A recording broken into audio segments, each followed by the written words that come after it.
Lord, thank you for allowing us to be here today. Lord, thank you for the thank you for this time to just share and fellowship with each and everybody that's here. Be with the ones that are not here today, Lord, whether they be sick or at work or whatever it may be, Lord. Just allow us to enjoy people that are here today and let us bring the message to who's here and just bring it back on another day. Bless this service, bless everybody that's here, and we ask this in your precious name, your son, Yeshua. Amen. All right. So first, I'll conduct business first because that's the kind of guy I am. I conduct business first. Okay. Just believe that. Y'all believe pretty much anything else. My business is pretty much. I believe in clearing off the table. I believe in. So, have I told the story? Yes, I told the story last week about my deer and having to face the acknowledgement that the deer that I thought was not the deer that I killed. And it is one of them situations where I killed this deer and I'm thinking it's a buck, and then I get over to it and it's a doe. Yeah. And you just kind of go, how does that happen? So I knew that I was going to have to face the repercussions of it. I knew that I was going to have to answer that once they discovered, and I thought to myself, no, I'll leave it here. And I was like, no, that is not the right way to do it. You cannot do that. You've got to acknowledge it. You've got to deal with it. And so the thing is that I acknowledged it and I dealt with it and I moved on. And then come to find out, my father-in-law started telling me some of his stories. And he told me two that I just love. My father-in-law is one joke that we have about the thorns is that the thorns is like my wife. I'll say, yeah, I said, you're a thorn. I said, you're so cheap, you recycle toilet paper. And she does. She would recycle toilet paper. David, she'd wash it and lay it out and let it dry. That's how cheap my wife is. And I've told you the story when I'm working under the house. I did it. And I'm surrounded by animals and bugs and things that are looking at this old house. And every time I look at them, they'd stick their head out and they go, oh yeah, I'll invite you here in a second. And Dory, I was wrapped up, covered up, and I was doing all these different things. And she walks by and she goes, you don't need that light, do you? And so she turns the light off while I'm under the house. So needless to say, the thorns are very cheap. My wife's grandfather sucks. That's his nickname. But the thing is that I remember I was welding for him. And Zeke, I'm using stubs, rods, and everything like that, trying to get my weld done, trying to get all this stuff done. And I'm finally about halfway through and I'm out of rod. He said, well, son, you want to use some of these good rods now? Well, if you've ever used bad rods that are wet rods, absorb humidity, Lance, you understand what I'm talking about. It's just like you sit there and you work your butt off. And he said, oh yeah, well, I've got the good rods. I just want to use the bad rods up first. I said, throw this crap away. So that's how tight they are. So my father-in-law, after I was making my confessions, he said, well, son, let me tell you mine. He said, I was sitting out there and he says, this monster come out on me. He says, about 40 yards from me. Sit out there rubbing on the trees and doing all this stuff. And he says, I shot at it like 4 or 5 times my muzzleloader. Wouldn't even just make an out. It just click, click, click. And he says, matter of fact, he says, as he was walking away, he says, I seen him going through the woods. I just shot at him anyway. And he still wouldn't make a noise, didn't pop, didn't do nothing. And he said, when the deer left, he broke it open and he realized what he'd done. Back in the old days, they had to have the muzzleloader primers. They had a plastic ring, and then they had a conversion thing where you could take your old primers, put them in the center, and you could still use your old primers to get rid of them so you go to the new one. Well, he wanted to save him, a penny, and so he didn't throw away that old primer.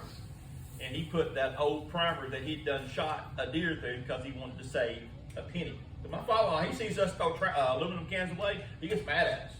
First one aluminum can, it's on. And so he missed this deer, huge deer, because he was trying to be thrifty.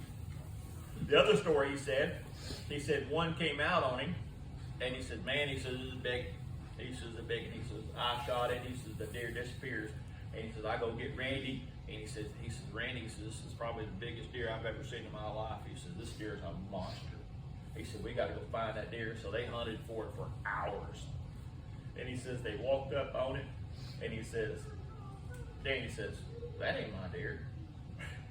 And Randy was like, what do you mean? He says, it's, you know, this one we've been trailing. He said, it was a spike. The horn fell off. And he said, I don't understand. He says, how did that deer lose all of his points? And so he says he climbs back in the stand, looks over there, and where that deer come out was some limbs back behind. So he's seen the limbs all spread out like that. And he's like, that's why I seen the deer with all the horns. Well, I had the same problem. But the point is that we had confessed it to each other. And the Bible talks about that confession is good for your soul, that we should clear the table. I've told y'all this before. I don't have a problem. I knew a guy one time, he would never ask for help. And you know why he would never ask for help? Because he wanted to gripe Dory about never having help. I don't have a problem with somebody helping. I don't have a problem at all. I still have a problem, and it's just a man in me in asking for help. That's just a man in me. It's just like my wife. You're never going to get over that no matter how much Bailey cleans the house, she's still going to walk in the next day and clean the house and spend 6 days cleaning the house. That's just, Axton was over there last night, and he was trying to find her on things that she's not done to the house. He said, well, you've not mopped the ceiling. Oh, yeah, I did last week. I swear I did. Yeah, I'm not. She literally mopped the ceiling. Why? It takes her longer now to clean the house than it did when we had a big house. And we got a tiny house. What is the deal? Well, now we got more stuff in this tiny house than we ever had in a big house. Point being is that in learning how to confess the things that are on you, and learning, so I was praying over the last couple of weeks and dealing with some things. The big deal is that I don't want to be guilty. And one of the reasons why I'll say it in front of people is if I say it in front of people, guess what? I don't have to deal no more. I ain't got to do it, Dora. You just got to say it and deal with the repercussions right then, and then you walk away, then you can say, well, you can't accuse me of this no more. And one of the things that God spoke about, because I'm like, God, I'm busy, and I'm like, I was talking to Chris a while ago, I've got too much work. And the problem is that I've got like 3 weeks work scheduled in front of me that I've got to get to because this guy has given me all this work. The problem is that I've got three weeks of work already, and if I don't get his work, I'm not going to get no more work, and I jeopardize all these things. So in my mind, I form all these anxieties. I form all these things about how am I going to get it done? How am I going to get everything done?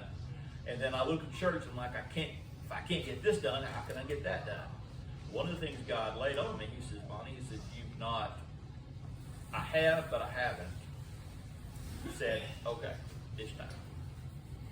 So the thing is that my sin and my confession is that, it's not the fact that I want to do everything, but, men and women, we're all alike. We all feel like if it's going to be done, we have to do it. And so the thing is that I will tell you now that if there's 2 projects that we have to get done, I cannot ramrod them. I cannot take. In other words, if somebody else wants to pick these things up and take them, I will handle. There's things that I can do, but there's 2 problems that we got to do. Number one, it's like I was telling Chris a while ago, the easiest thing to do, we're not going to fix, we're not going to dig up the system. We're not going to do none of that. And Chris and I think, Chris, we're on the same page, is what we're going to do. What needs to happen is go in, because with the Orangeburg pipe, it's just inevitable it's going to fail worse. I'm not going to spend the money. It's better to take care of it now and just fix it and be done with it. So the easiest thing to do is get the smallest septic tank that we have, that we can get. There's cast iron pipe coming out of church. What's going to happen is that somebody wants to take this job and carry it through, take it. We've got some money. I don't know how much money we got. You can ask Amber. She can answer that question. I don't have a clue.